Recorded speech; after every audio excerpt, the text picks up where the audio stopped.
Тази жена може да се свърже с римската богиня на лова Диана. Тя държи копие.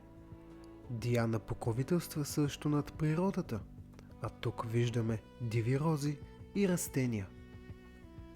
А ето какво мисля за цветовете и истинската история.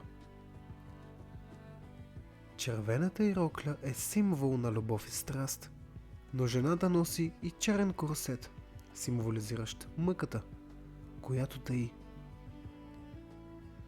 Жълтото символизира просветление, но жената е застанала пред луната, закривайки светилото.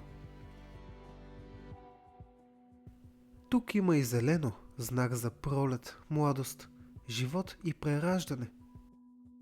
Но цвета е слаб. А край нея червени рози и няколко жълти, като жълтото също е символ и на завистта. Мисля, че тя върви по път на страст, ревност и отмъщение дори, отдалечавайки се от светлината и своето прераждане. Но рано или късно ще се върне.